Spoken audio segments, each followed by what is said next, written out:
Good morning everyone. Today we're going to be talking about the new winter seasonal event because it is awesome and there are a lot of things to talk about. But first of all, if you're new to the channel, I upload NGS content daily, so if you do play this game, I would really appreciate a subscribe as it really helps out the channel. Anyway, without further ado, let's begin the video.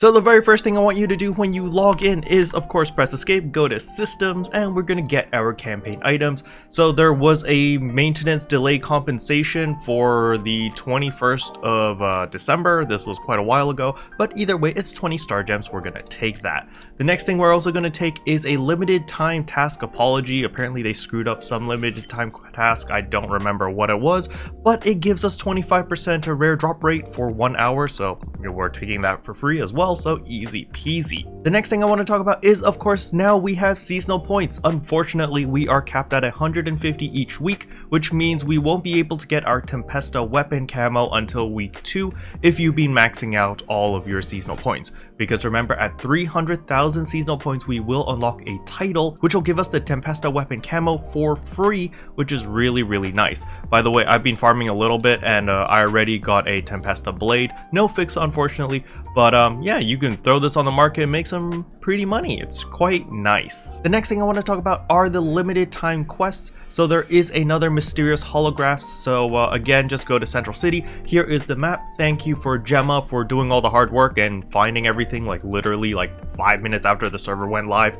Freaking amazing job there. So just follow the map and you'll find all of them. Make sure to do this because you do get the tiger dual horns, which look like this, and thus you'll be able to unlock it on your entire account, so all your characters can rock the tiger dual horns. Next thing I want to talk about is the new mission pass. So the new mission pass is actually really awesome. Why? Because at tier 17 over here, if you notice all of these cast parts, these used to be an AC Scratch item. Let's head over to my second monitor and I'll show you. So we can see here on bump.org the AC Scratch various trainees. This came out quite some time ago, but you know, there was a rerun, so you know, on ship 1 my character is basically rocking this outfit, which is really sexy.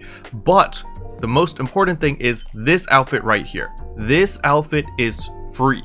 Just by doing the mission pass and buying the mission pass gold, which costs 100 SG, you get this outfit for free. You don't get the hairstyle, unfortunately, but you get the entire body part, the arm parts, and the legs all for free. Now, if you don't rock body type 2, that is fine because you get freaking Pathfinder over here with body type 1, and this is also absolutely free, and you get 2 copies of it. So if you only play one character, you can actually get both body types 1 and 2 on the same character. However, if you play multiple characters and you want to unlock it for the entire account, well then you're just going to have to settle with 1, because remember, you need 2 copies of the same cosmetic item to unlock it account-wide. So just keep that in mind. The next thing I want to talk about is the new team play campaign. So the team play campaign is actually really simple. The first one is speak once in party chat, where I'm going to teach you a trick right now so you don't actually need to be in a party. You do /P and then you just type test.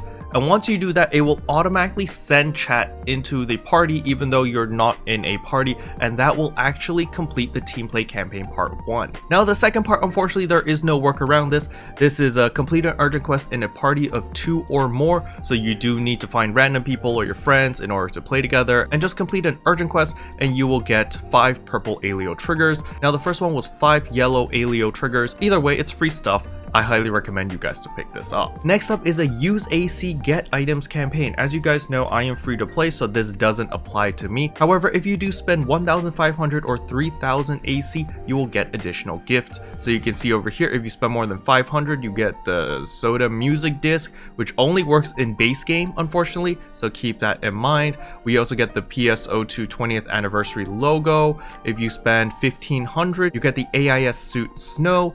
And if you spend 3,000, you get the enthusiastic spectator emote. So as we can see here, this is what the logo looks like. This is what the music CD looks like. This is the AIS suit. The AIS suit actually looks pretty nice. And this is the enthusiastic spectator. It's just like a sit emote and you're cheering on or something. But yeah, either way, I am not going to be getting any of this because I've got 200 AC on my account, and that was from last year, which we all got it for free. So yeah. Alright, next up we have to talk about Xiandy, of course. Xiandy has traveled all the way from Central City to Retem as well. So she's not really dressed for the occasion, but either way, she is right here at Retem. You just run down to the stage area and you will see her right here. You can talk to her and you can exchange all your seasonal points for items right here. So that is pretty nice. However, if we browse through all the available items, you're going to notice that none of them are infinite. So I think this is because it's still the first week, because remember how the seasonal events always work. The first 2 weeks the shop is the same, and then on the last 2 weeks they add specific items into the exchange shop. So that is what I'm expecting. So last season we had unlimited end grinders. I'm going to assume the same thing's going to happen. However, we have to wait until the 26th or something along those lines before that item gets added into the exchange shop. However, nevertheless, still a lot of good stuff over here. We can pick up 200 alpha reactors, and again, after 2 weeks they will add in more alpha reactors. I believe they add in another 100 or another 50, but either way, this is a lot of money, so you know, just pick it up, don't waste these. Of course, we've got the Dido souls, the Peta souls, the Neck souls, the Might 3s, Precision 3s, and the Technique 3s.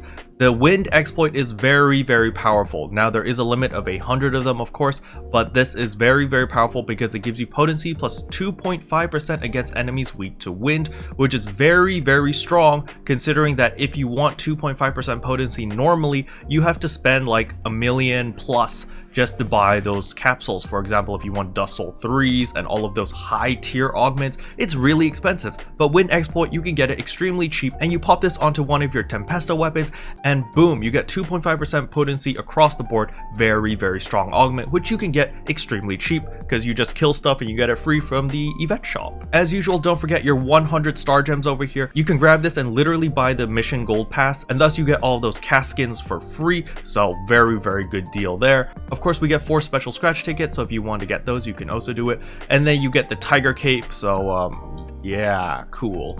And of course, the beautiful, beautiful Snow Friend stamp. Now, of course, the next question you guys have is, where can I farm seasonal points? So when we open up the map over here, you can literally farm in any single combat zone. There are seasonal enemies in all combat zones and all ranks. So if you want to do Al Noth, rank 1, rank 2, doesn't matter. Lower levels, rank 1, rank 2, Mount Magnus, Vanford Laboratories, Rezel Forest, all of them have seasonal enemies, and this is the way it should be. People should be able to farm at wherever they want and get seasonal points, so I really like this change. Now, of course, if you're more of the exploration type of person, you can also explore the open world and kill random enemies and also get seasonal points. Remember, in order to gain seasonal points, you have to kill seasonal enemies. They have this giant snowflake on their head, so yeah, it's pretty hard to miss. Now, while you're grinding away for seasonal points, do not forget about the limited time task that Xiandy gives. Xiandy actually gives you Winter is Coming, so this requires you to talk to Xiandy. Very, very simple. However, she also gives you a bunch of other quests over here, like collect these Winter Cozy Lions. These are literally like dandelions. They just kind of sit around in the desert. At least where I found the most was down here at South Retem. I teleported to Galner Coast East and simply just started walking north with that quest tracking, and you can find like 5 of them very, very easily. Keep in mind, these cozy lions are actually a resource which you can feed your seasonal mag, or you can actually use it as food as well. And this is very, very good because it saves a lot of your other materials, which is nice. Once you complete part 1, you will unlock part 2, which requires you to feed the region mag more than 400 points. This is very easy. You can literally just give 4 cozy lions plus 1 any yellow item, and it will automatically go to 400 points. Or if you don't care, you can feed all 5 of the cozy lions and it will go to like 450 points or something, which is pretty nice. Once you complete part 2, part 3 will be defeat seasonal enemies. Again, just go to a combat zone, kill all the enemies, and this will complete very easily. And finally, you will unlock part 4, which requires you to defeat 1 dread enemy and then talk to Xiandy. And once you're done with that, you have completed all of the limited time quests that Xiandy has given you, which is really, really nice. Now, last but not least is of course the Quaint Ensemble, which is the new AC scratch ticket. I feel like a lot of people are going really hard on this scratch ticket. However, if you're free to play like me, don't worry, just chill out. The SG Scratch is refreshing next week, so on the 19th we will get the new SG Scratch. So Soaring Bouncer will be going away. So if you want anything in the SG Scratch right now, any of these items, you need to make sure that you pick all of those items up now before the 19th. Because after the maintenance on January 19th, all of these items, I repeat, every single one of these items will be removed from the SG Scratch and it will be replaced with a brand new SG Scratch. So they do this every year. So every year there will be a brand new SG Scratch which wipes all of the old ones away. So please keep that in mind. If you want anything from the current SG Scratch, you need to pick it up before January 19th. And this includes your Soaring Bouncer tickets. If you have any of these tickets sitting around, you need to use the before the 19th, because after the 19th, this ticket will be null and void and you won't be able to do anything with it. So just keep that in mind, okay? But back to this AC Scratch, there is a lot of very beautiful cosmetic items which I really want. But we're just gonna have to wait because everything is stupidly expensive right now because the servers literally came up like an hour ago. So we just need to wait and hopefully the prices go down to something more reasonable and then I will buy. Special thanks to all the members for supporting the channel. It really means a lot to me. Thank you again. But yeah, that's all I wanted to cover in today's video. Hopefully you guys found it helpful. If you did, I would appreciate a like and a subscribe, and I'll see you guys in tomorrow's video. Bye! Can I say except you're welcome for the heat?